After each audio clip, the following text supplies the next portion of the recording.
Hi everyone, welcome back to the Scrapbooking Photographer. Linda's my name and today I'm taking part in a Mix It Up Monday. This is the sketch that we've been shown. So I'm starting with White Daisy and the images that I'm using today are from a team's triathlon that we did for a half Ironman back in 2009. So I did the swim leg.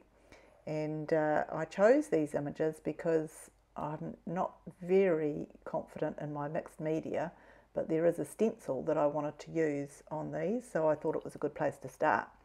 So I'm just marking where the pictures will go, so I don't waste too much stuff putting it where it's going to be covered up anyway by the pictures. So, as I mentioned, I am quite new to mixed media, so I've been watching Mix It Up Monday for a while and I have learnt a lot from the people who contribute to this hop, so I thought it was about time that I took part. So today I am copying a technique that I've watched others of you do, and that is to use the plastic bag on the stamp on the ink pad and just randomly stamp it around the page. So I quite like the effect, and I'll practice it more as time goes on, but this is actually my first go. No, I tell a lie, it's my second go, because I did have a go first and it looked awful, so I threw it out.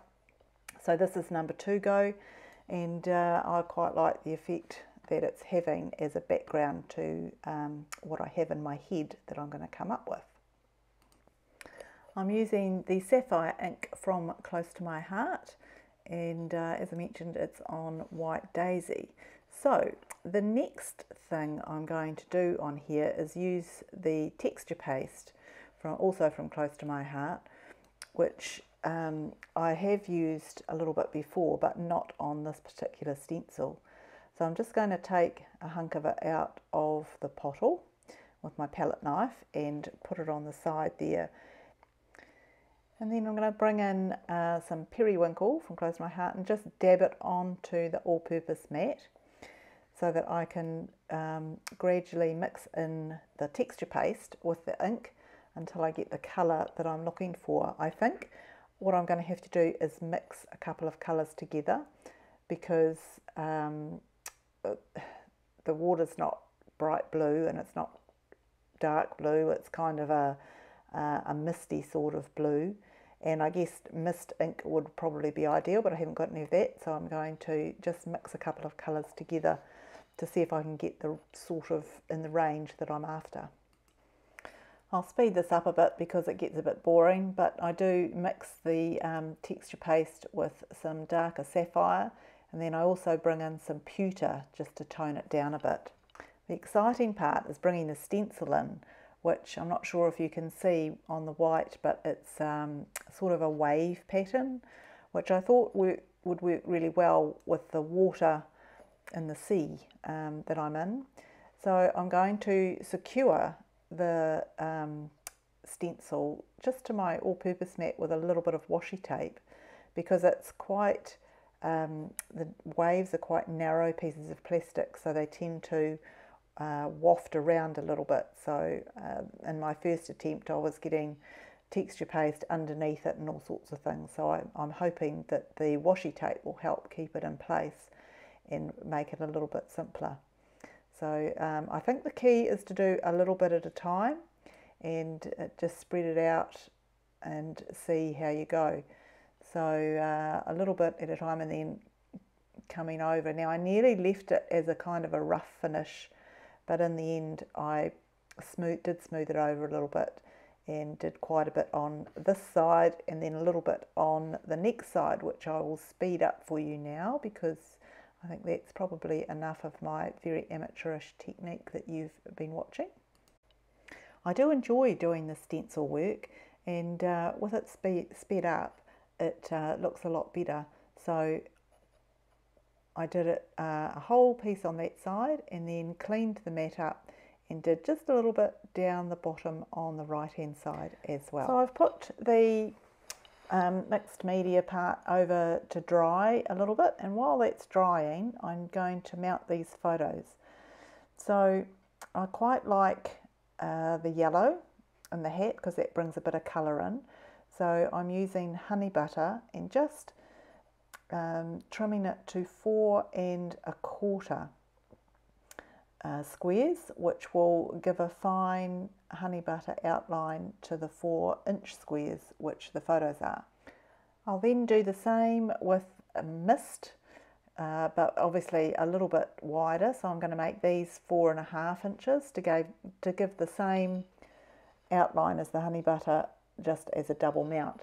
So sticking those on, it would have been really nice to have mist ink to do that mixed media in, but I'll just put it on my shopping list, and next time I want it, I'll have it. So the next thing I'm going to do is mount these onto a piece of sapphire. Now, rather than mount them individually and then try and coordinate them on the page, I wanted to put them all onto one piece. So I've arranged them on the sapphire the way I want them, and then trimmed the sapphire with the runner around a larger area. Just something a bit different.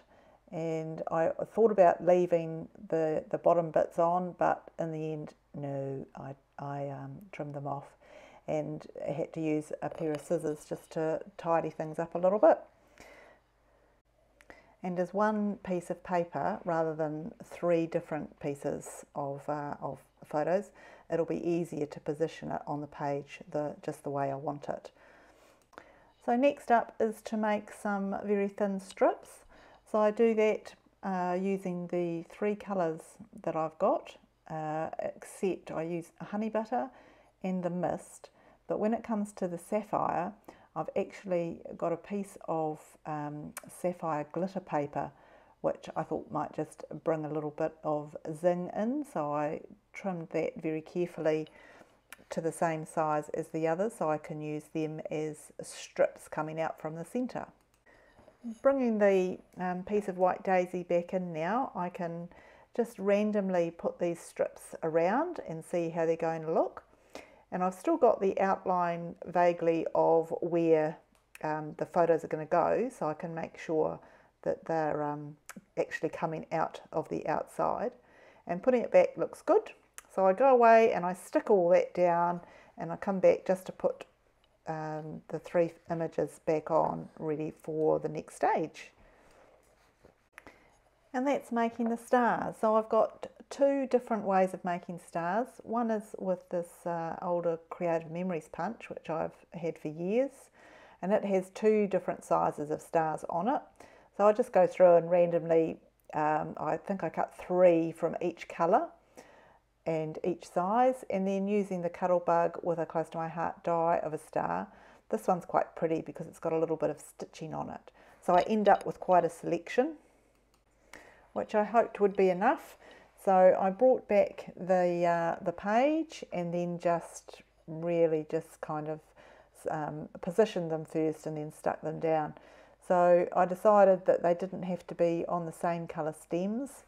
So it really is just kind of mixed around and randomly, but I did try and make sure I didn't have too many colours next to each other, 2 blues or 2 yellows next to each other, and with the 3 colours you can kind of mix it around quite nicely.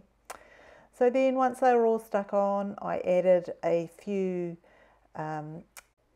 liquid pearls, which are the colour of onyx pearl, so kind of a grey black pewter colour to bring out the colour of the wetsuit as well. For the journaling, down on the right hand side, I'm going to use some journaling strips, but before I use them I want to make them a little bit more yellow.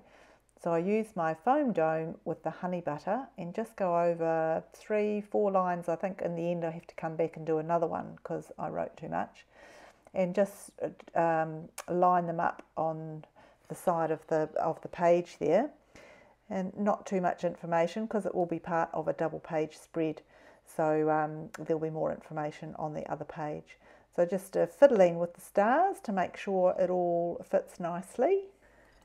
Turning the Versamat over to use the sponge side to stamp my title, I'm using Erin's Hand alphabet, and I've just used the word swim, and I'm also going to do one that says 2K, which is what it was. So, and again, I'm going to mount them the same as we did for the photos. So with stamping black on honey butter and then mounting them in the mist and in the sapphire as well.